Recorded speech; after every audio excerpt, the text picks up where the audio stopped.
This is Past the Rock. But yeah, the bigger news in DFW, and I'm gonna hand this off to you guys because I think you both have a lot more on it than I do here. Something that we've expected, probably, based on all the results since February. The fact that the results keep being the results that they are at this point, this makes sense. But Nico Harrison no longer the general manager of the Dallas Mavericks. Step one for a lot of hurt Mavs fans, and then and for the franchise as a whole. A lot to discuss about, for the franchise. What does it mean? What does it mean for them now? So I'll hand this off to you guys. Let you kind of. Yeah, well, the clarity is necessary here. I'm going to just say one little line, and then Caesar, you are going to be allowed to give your passionate fan response to this, and then I'll get into the boring nitty-gritty, okay? For sure. So I think the lasting quote from me with Nico Harrison is, "Time will tell if I'm right." So I have to ask you, Caesar, was Nico Harrison right? He's a fucking idiot. No, he wasn't right. Absolutely the fuck not. Listen, this was great. This was a fantastic result. But at what cost? Right? The cost of your franchise's long-term future, the cost of your fan base's investment into your team, your fan base's trust in you as a whole, right? From top to bottom.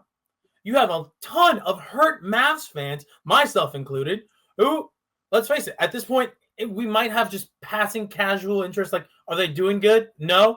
Serves them right. Oh, they're doing good? Oh, whatever. Talk to me whenever Cooper Flag is on Luka's level of stardom, and then maybe we'll talk. There's so many different levels of just skepticism, hurt, disinterest, the entire spectrum, right?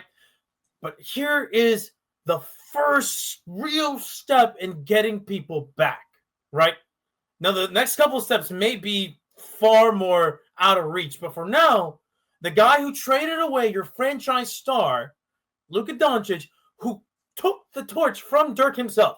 Dirk stuck around to pass the torch on in more than just a symbolic way, in a literal way, right? He was supposed to run with it and bring your franchise to new heights, and you saw it. You're seeing flashes of it. You had that run to the finals. You had these incredible runs in the playoffs where you had an undermanned team or an under-talented team get carried by Luka, and then you had other guys start to develop around him and really start to shine because they were learning how to work off of him, right? And then that all just crumbled away. One finals loss, and then some hurt egos in the offseason, and some just backstabbing politics that are occurring away from what we Mavs fans were aware of. And you see this team start to kind of just not perform up to standard. You see Luka's hurt, and the next thing you know, he's traded away. And for what? Listen, Anthony Davis, great player. He's going to be a Hall of Famer. He will not be remembered for anything other than being the throw-in in this trade. Okay, that is actually a good point. Like, he has an incredible career that is a little bit overshadowed at this point. Even if he kind of revives it and does something else with it, it doesn't feel like this is a pretty big note in his career, no matter what happens. Yeah, and it's almost like the basketball gods themselves look down at the trade, and they just spit in the face of Nico Harrison because you have AD. He has this great debut, and then what happens in his debut? The thing that all fans were like weary of, right? He was going to get hurt. You had said this on the podcast before. His injury history as of recent was overly exaggerated in terms of the time missed, right?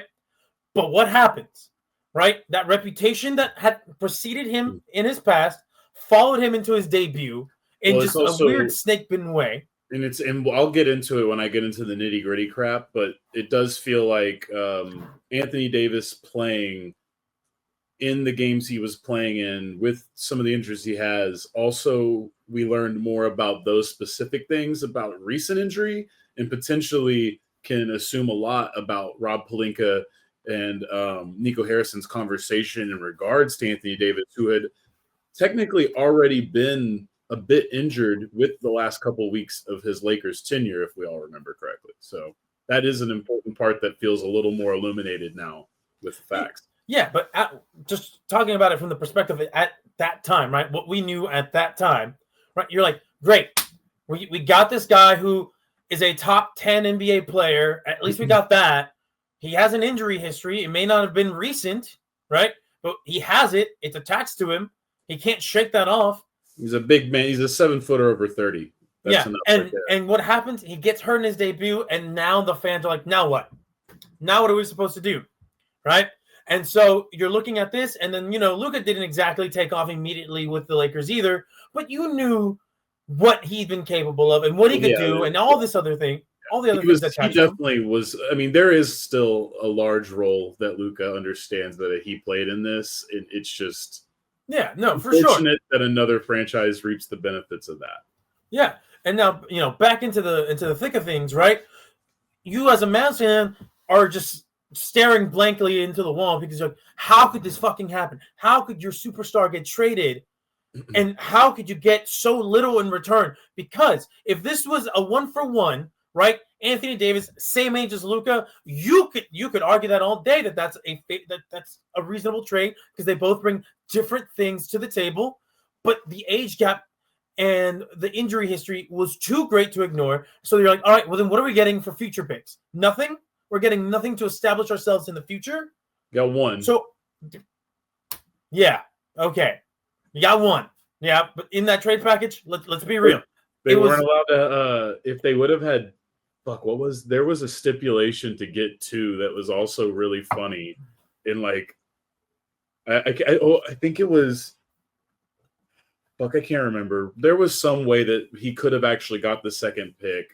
And he said, and he decided, again, doubling down on his decision that Nico Harrison, by the way, that this needed to happen as is with no further stipulation. And if I remember correctly, it wasn't that crazy. Like he could have easily just appeased the Lakers and then gotten the second first rounder in the deal.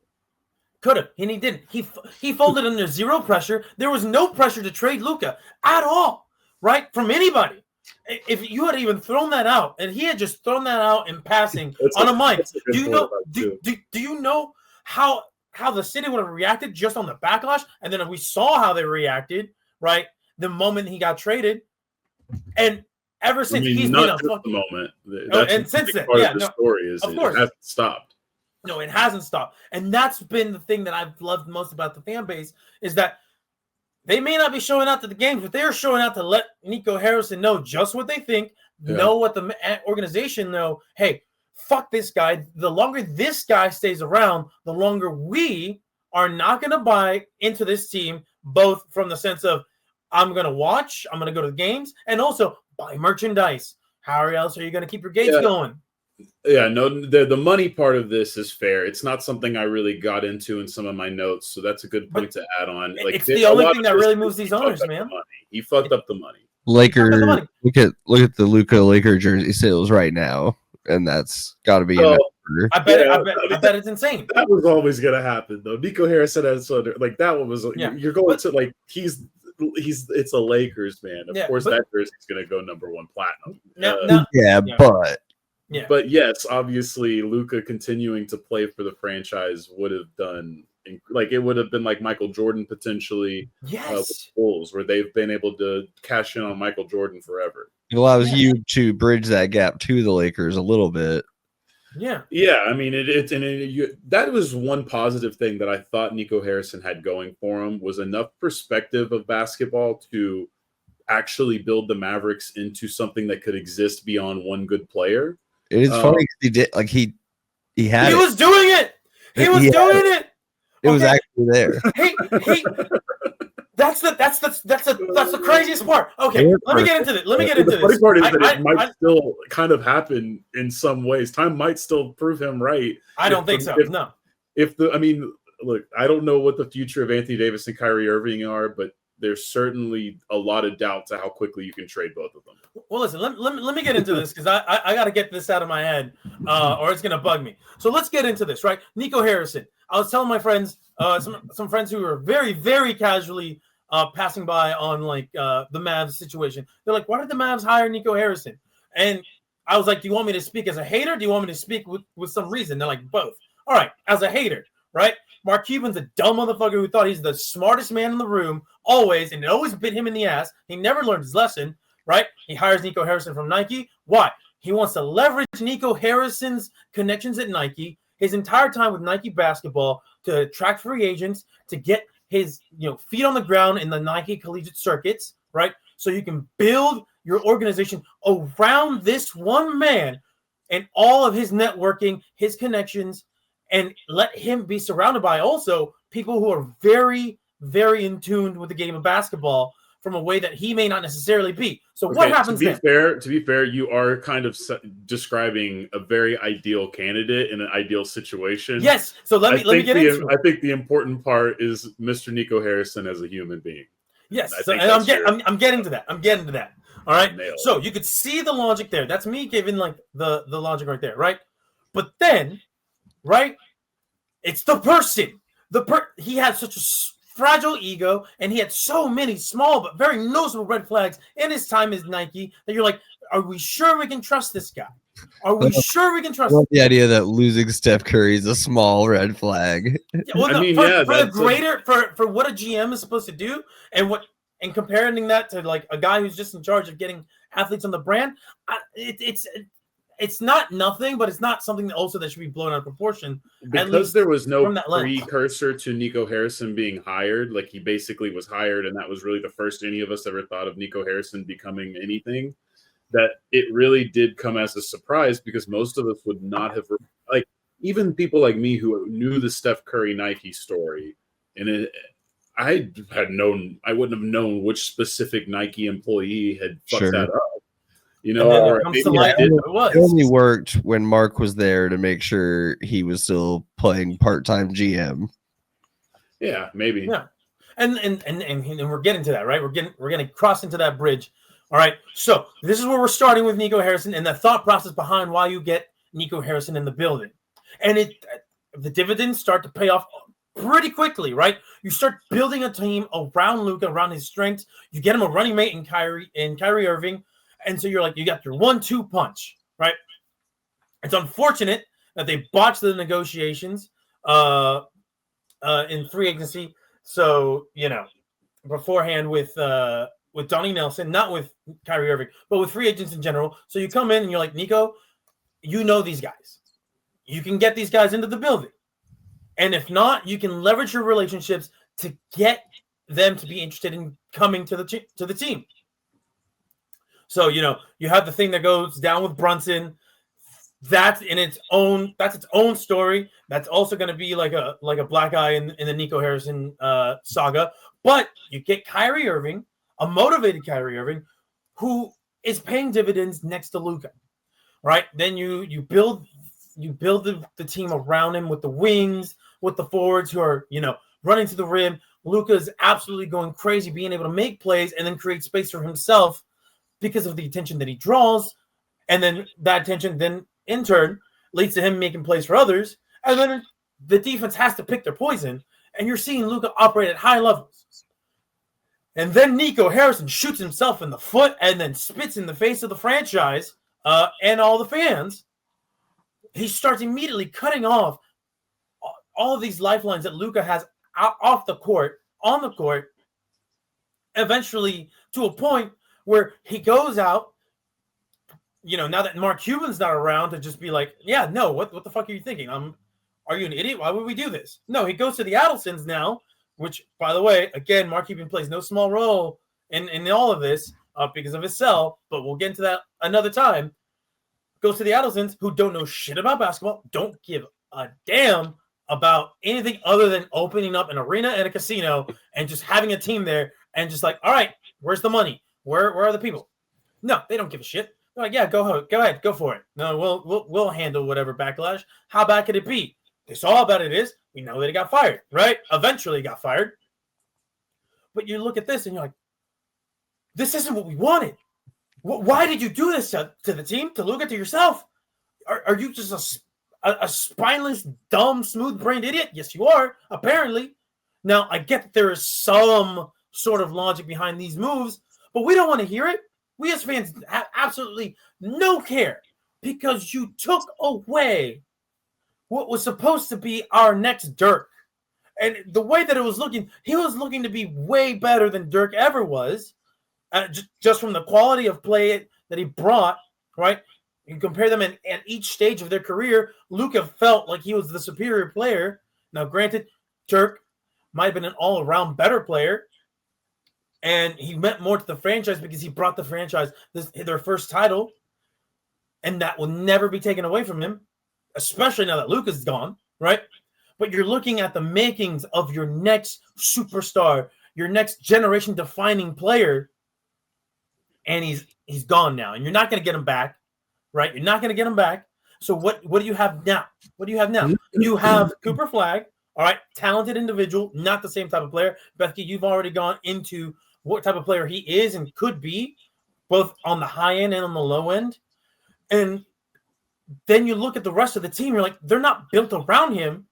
And now, you got rid of Nico Harrison, who, if he had a vision to build around Cooper Flagg, we'll never see that come to fruition now, right?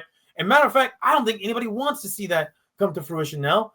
His vision, they just want him gone, out of the building, wash that taste out their mouth, and move forward with a clean slate. And you're almost there now. You're almost there. Except there's another giant Zionist elephant in the room. It's the Adelsons. And you don't know how that's going to play out because they don't really give a shit about basketball until it affects their bottom dollar. It's affecting their bottom dollar. Who they bring in now, I don't know. But I will say this. Good riddance. Nico Harrison, I hope you never get another job in your life, you fucking bum. All right? Stick what a good bat. segue. All right? Stick a spiked bat up your ass, pull it out, put it back in, and drive yourself off a ditch. You, Nico Harrison. Good riddance. That was beautiful. And I think well needed for the moment. Now we can do boring sports people thing. Yes. I kind of summarized it as from finals to first overall to D'Angelo Russell to Sacramento.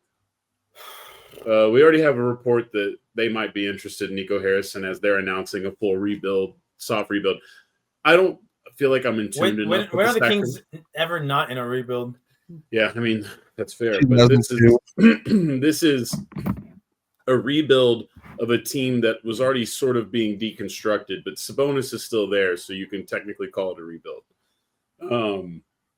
Yeah, I don't know. I don't know what the future is for Nico in particular, but yes, you've talked about how we got here.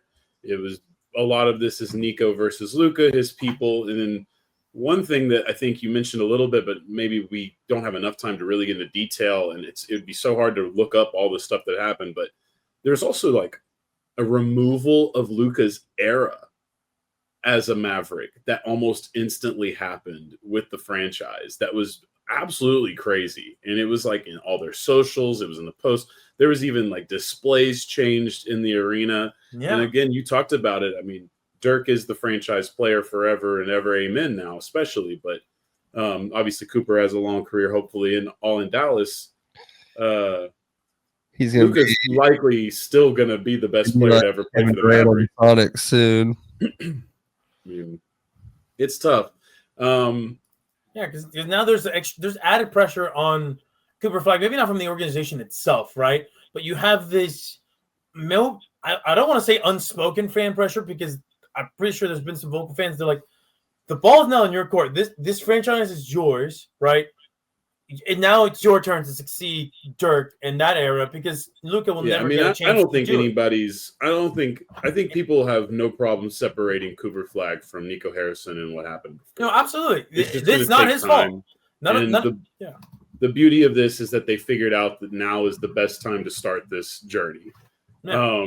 And that's good. A clean slate, and this is the clean slate because you got rid of Nico Harrison. You have Cooper Flagg. Now, what do you do with your aging vets, which I'm sure you'll get into, but you do have two future Hall of Famers who can still play at a high level, maybe not, Can they play? Well, yeah, that's the thing. Can yeah, they play? That is going to be a big question, and ultimately, there's more than just their age and their salaries. There's also the fact that it's just difficult to make trades. The decisions that Nico made put the Mavs in the worst version of the apron to be in as well throughout all of this. So those things considered, you have to be careful with, like, you have to just have expectation of reality when it comes to how do you move forward as a roster. But before we get into the forward, there's just a little more of the back end that we now we have basically all the pieces. All the journalists have been able to say their spot. And it's also worth noting that we knew this was coming a day in advance, at least, because of Tim McMahon. Dumont was just feeding, or just using. He did. Like a little puppet. I mean, you know, got the news before McMahon, though, just to bring a little bit of comedy, a little bit of comedy to the segment. It was NBA Sintel with just making like a joke. Yeah, it was like a couple days before any of this broke. Was like breaking news: Mavs have fired Nico Harrison, and then a few days later, this was probably after they had lost again and something. Yeah, a few days later, coincidentally, it just happened, and people are speculating that whoever runs that account might actually be plugged in. That's fair. No, I mean they probably are a little plugged in because it's a pretty successful account, but I mean, and it's not like Dumont was, he had to fly in. It took some time to get it done. And Sintel definitely has a good finger on its pulse of the game because they make very good they're good at what they do for sure. Yeah, they may have just memed lucky though in this case. For me, Tim McMahon did something we see a lot where, like Patrick just said, the Dumont fed him this information almost certainly. And then I listened to Chris Mannix do his Sports Illustrated thing, and he recorded the day before as well.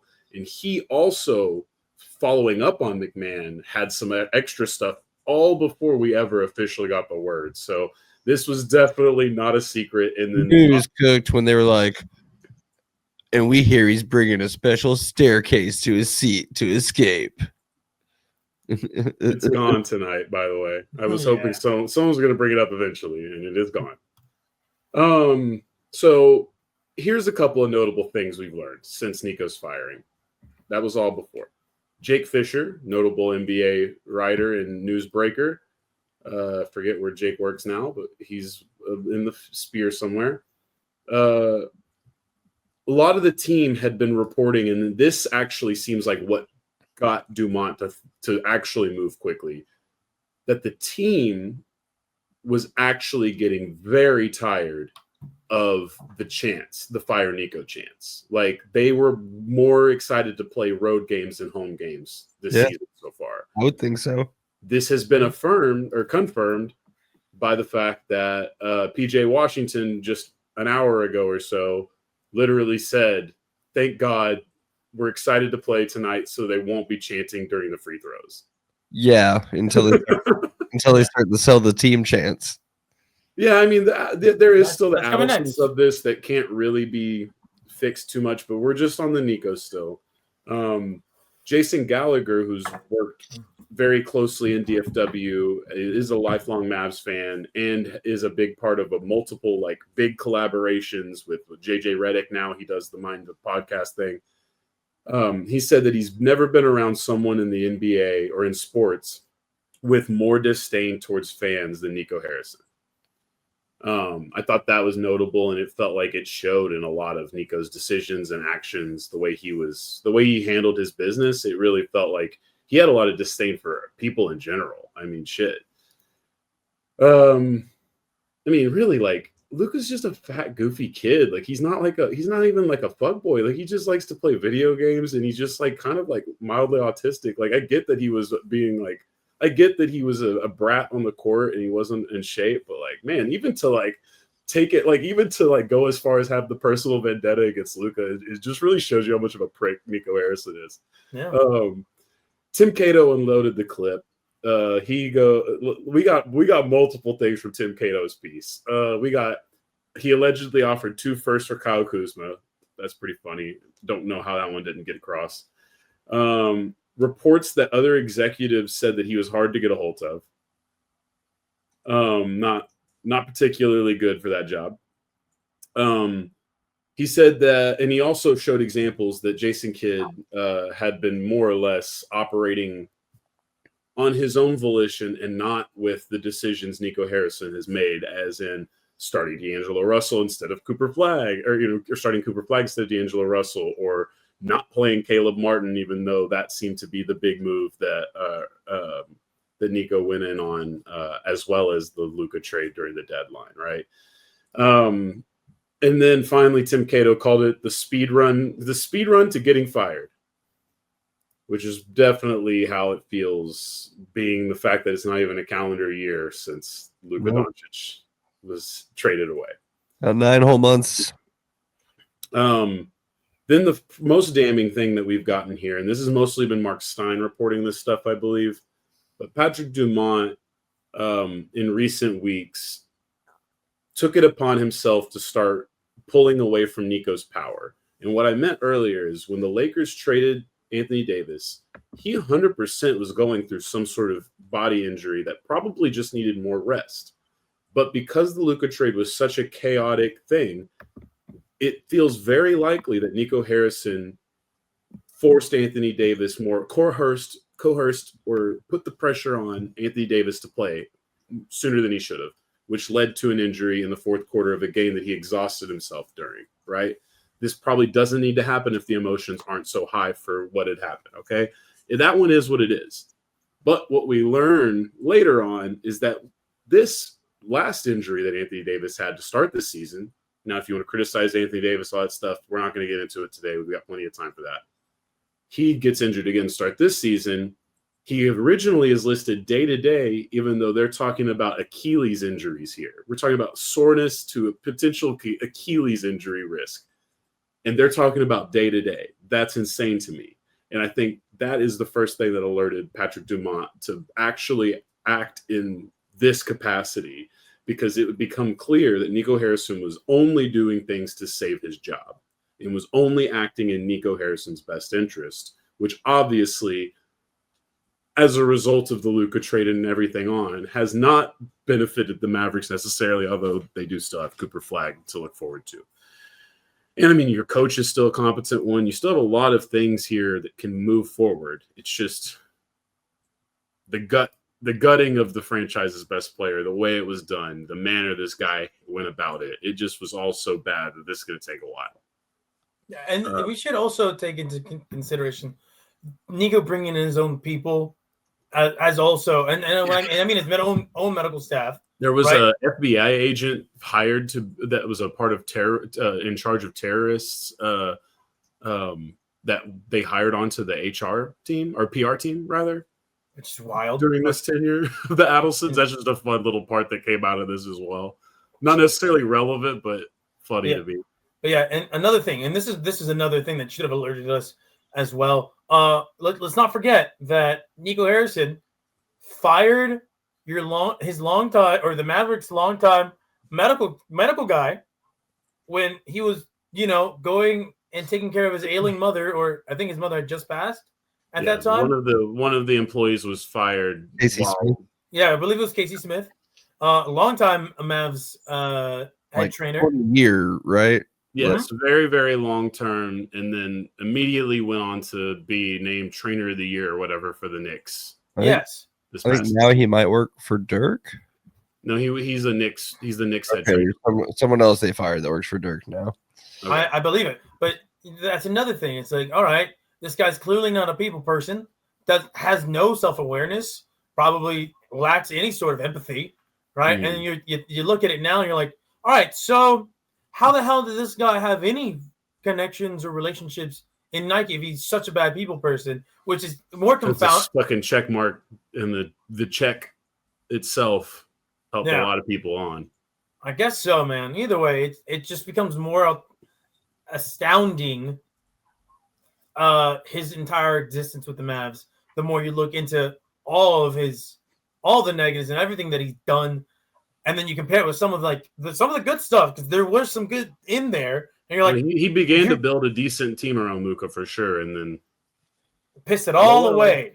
I wanted to go ahead and have you guys read off Patrick Dumont's letter to the fans here.